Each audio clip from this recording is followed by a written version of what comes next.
This book was profound.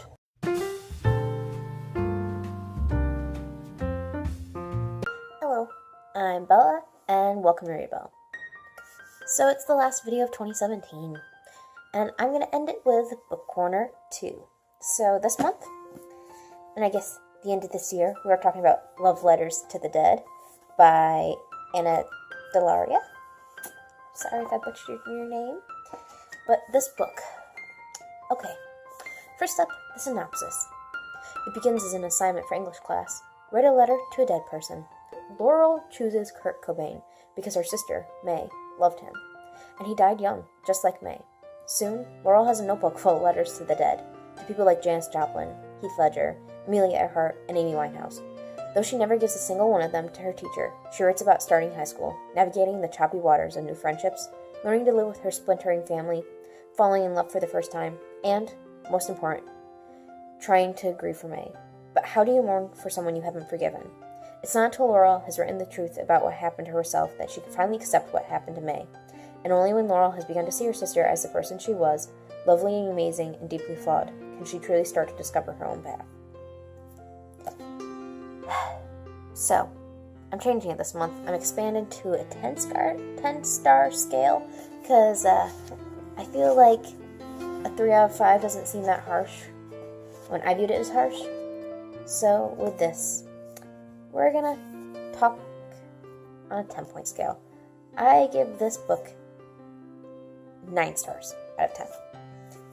And, yeah, so I highly recommend. This book is technically considered YA. I wouldn't consider it that, but at the same time I would, and we'll get more into that in the spoiler zone. So, yeah, if you're not into the spoiler zone, see ya. But if you are, yeah, just stick around for a couple seconds and we'll get into it.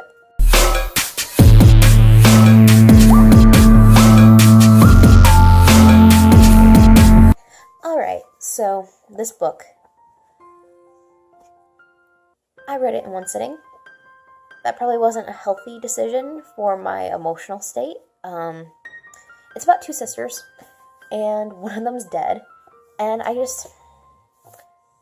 cried like 3 times, which is not normal for me while reading books. Normally I am stoic, and it's not normal for me to cry while reading. Even though I get extremely into characters into books, I normally don't cry, but with this one I did. But I think part of that is because, you guys know I have a little sister, Zoe. You've seen her a couple of times. Yeah, I read it as though it were Zoe talking about me in a way almost, just because of the younger sister, older sister dynamic, and it was kind of heartbreaking, and terrifying, and this book is the type of book that will make you want to grab every person you've ever loved and hold them tight, and never let go, and put them in a bubble, and want to protect them from the world, because the world is a dark, nasty, dangerous place. But you're going to love every second of it. I literally love this book. I will reread this book at least 3 times in the next 10 years. That's kind of intense, because I never reread books, unless I really like them. So, what dropped down the 1 star?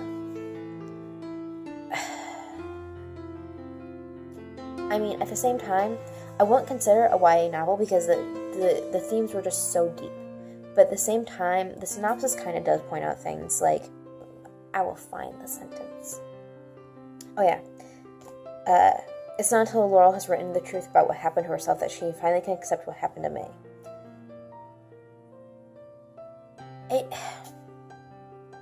I feel like that point was slightly not conveyed as well as the author intended.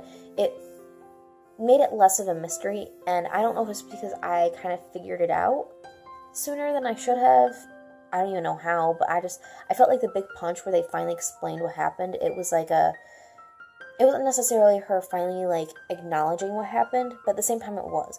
It was her finally deciding to open up about it, which I feel is a massive difference, because it almost was like a shock situation, but not. But then again, this is several months up to a year removed from the situation and her sister's death. So, I loved this book, don't get me wrong, but I just feel like there were some key components that slightly gave it that twist that made it dropped it down to a YA from a regular fiction. Like, and that's not to say anything bad about YA novels. I love YA novels, except for just, I feel as though what classifies a novel as a YA novel is just the fact that, like, some pick lines, although the novel may be very deep, some plot lines just miss that depth and are added almost for, like, written shallowly. I know that's very hard to explain, and it's not anything against YA. I love YA. It's the number one genre I read. Well, category, not genre. I mean, you get what I'm saying. But, like, I love this book. I read it in one sitting. I cried. It made me feel very emotional and kind of lonely, to be honest, because you can definitely tell that Laurel is a very lonely person. But that was another thing I couldn't really tell, if she'd always just been a lonely person or if it was May's death that made her that way. And because there were things in this where it just seemed like she could never open up. It seemed as though all her connections, every person she's ever known, have been extremely shallow, even with May, even though she idolized her. I don't know. But I love this book. I highly recommend. And to be honest, I kind of want to do a deep dive. I mean, I have an edition, I don't know if this is common for every edition, that has an interview with the author and also, like, questions in it that are, like, discussion questions that are kind of like writing prompts. I want to deep dive in on this book because this book was, it hit me hard. I really enjoyed this book.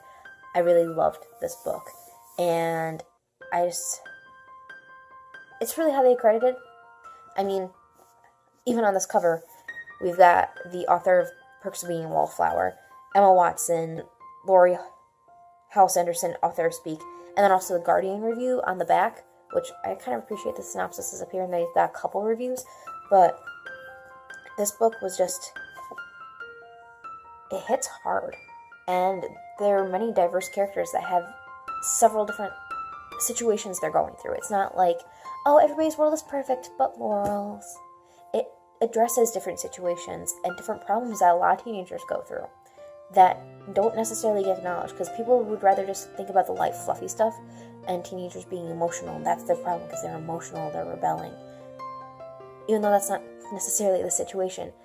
Teenagers go through a lot of stuff that people don't always acknowledge because the world has changed so much since they themselves were teenagers. So, yeah.